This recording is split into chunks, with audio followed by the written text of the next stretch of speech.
సుబ్బు గారు, ఇప్పుడు ఎక్కడ తెలుగు రాష్ట్రాల్లో ఎక్కడ చూసినా ఇప్పుడు హీరో వర్సెస్ మంగ్లీ వినిపిస్తుంది. అసలు చెప్పండి, అసలు కేసు చెప్పు. బాధితులు వర్సెస్ నిందితులు అవ్వాలి, కానీ మంగ్లీ గారు చేసిన పనికి వల్ల ఇది సుబ్బు వర్సెస్ మంగ్లీ అయింది. ఎందుకు ఇట్లా ఆడుకుంటున్నావు రాధిక నాతోని? ఎందుకు టిల్లు నన్ను నమ్మడానికి అంత ప్రాబ్లం నీకు? నువ్వు నిజంగానే క్వశ్చన్ అని అడుగుతున్నావా రాధిక? ఇది నిజంగా ఏంటంటే చాలా అంటే విచారం వ్యక్తం చేసే అంశం. బాధపడకండి, అర్థమైన ఎదవలి చూసుకోవడానికి 7 గొడవలు ఉన్నాడు. ఎంతో మంది బాధితులు ఉన్నారు. ఇప్పటి వరకు కూడా కనీసం బాధితుల తరపున నేనున్నాను, బాధితుల తరపున నేను పోరాడతాను, ఆ ఒక్కటి అడక్కు. బాధితులకు న్యాయం జరగాలి, ఎవరైతే అసలు నిందితులు ఉన్నారో వాళ్ళందరూ శిక్షింపబడాలి అంటున్నారు. కానీ మంగ్లీ గారు ఇప్పటి వరకు కూడా అసలైన నిందితుల మీద కంప్లైంట్ చేయలేదు. మీరు చెప్పిన మిషన్ ఏదైతే ఉన్నదో అది నేను చెయ్యలేను. యాక్చువల్లీ నాకు చేత కాదు అది. మంగ్లీ గారు మా మీద హిమాకాంత్ రెడ్డి గారి మీదే పెట్టారు తప్ప ఎక్కడ కూడా ప్రధాన నిందితులైనటువంటి మధు మీద కానివ్వండి, శైలజ చౌహాన్ మీద కానివ్వండి, అయితే శివ మంగ్లీ తమ్ముడు శివ ఉండో అతని మీద కానీ ఇంతవరకు కూడా కేసు పెట్టలేదు. ఎందుకు పెట్టలేదు? ఏమిటండి ఇది? బాధ్యత గల ఒక పదవిలో ఉండి వీధి రౌడీలతో కలిసి పనులేంటి? ఏదో ఫ్రెండ్షిప్ కోసం. ఫ్రెండ్షిప్ ఏమిటండి? ఫ్రెండ్షిప్ మార్చి 11వ తారీఖు నుంచి జరుగుతున్నటువంటి ఈ ఇష్యూలో ఇంతవరకు మంగ్లీ గారు ఎందుకు నోరు విప్పలేదు?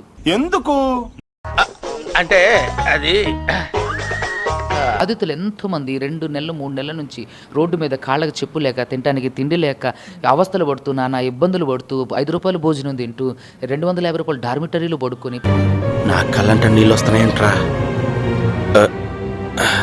పాపం వాళ్ళు ఆ మోసపోయిన విషయాల గురించి మీడియాకి తెలియజేస్తూ అరే పొట్టచేత పట్టుకొని వచ్చి ఉన్నారు.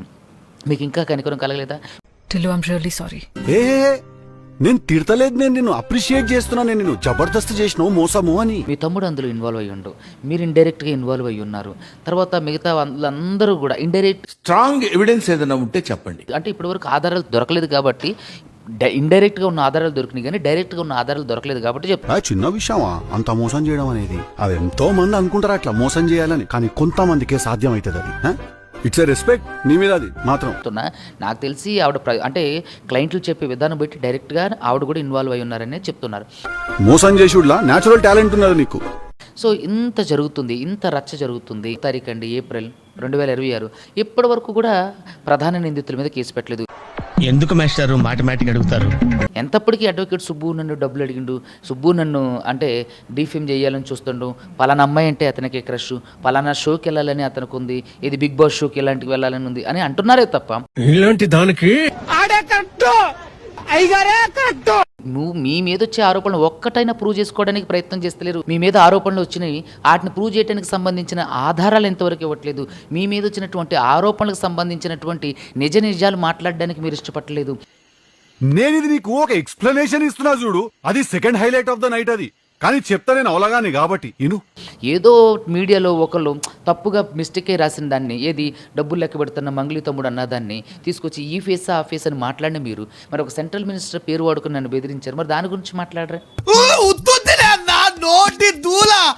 అదేవిధంగా ఎంతో మందితో ఫోన్లు చేయించారు, మరి దాని గురించి మాట్లాడరే? బాధితులందరూ కూడా డబ్బులు ఇచ్చామంటున్నారు, దాని గురించి మాట్లాడరే? బాధితులతో మీ తమ్ముడు తిరిగిండు, మరి దాని గురించి మాట్లాడడం లేదేంటి? ప్రధాన నిందితుడు రమావత్ మధు మీ బర్త్డే పార్టీలో ఉండు, మీ బ్యాండ్లో మీరు పాడుతుంటే దాని పక్కన ఉండు, మీతో పాటు ఫోటోలు దిగారు.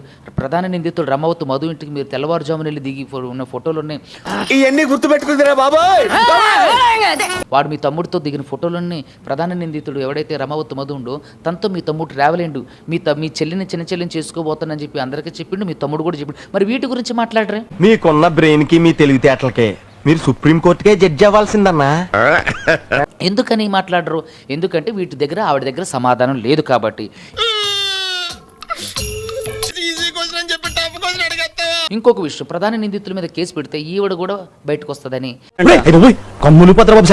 ఇంతవరకు కూడా మీడియా అటెన్షన్ని, ప్రజల అటెన్షన్ని డైవర్ట్ చేస్తుంది తప్ప ఇంతవరకు ఎక్కడ కూడా బాధితుల తరపున పోరాటం చేయలేదు. చంపేసారండి రా, కాలువ కింద ఒక్కొక్కడికి ఒక్కొక్క ఎకరం ఇస్తాను, దరిద్రం వదిలిపోతుంది. నేను ఆవిడ ఓపెన్ ఛాలెంజ్ చేశాను, రండి మీరు నిజంగా ఏ తప్పు చేయకపోతే మాతో కలిసి మాతో పాటు ఉండండి, మీరు తప్పు చేయలేదని నేనే ప్రకటిస్తాను చెప్తే ఇంతవరకు ఎందుకు రాలేదు? ఇలాంటప్పుడే గుండె రాయి చేసుకోవాలి.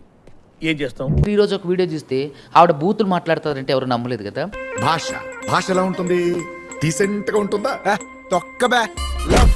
తిరుమలేష్ గారిని పట్టుకొని ఒక ఇంటర్వ్యూలు అంటే ఒక ఆవిడ ఫోన్ మాట్లాడుతుంటే కాంగ్రెస్ అంటే కాంగ్రెస్ కాదు, వాడు ఆ పిచ్చినా కొడుకు, వాడు ఇదంతా తెచ్చిండు, వాడు చూసావరా దీని తలపొగరు, ఇది ఇలా ఉంటేనే ఇంత లెవెల్ కొడతాందే.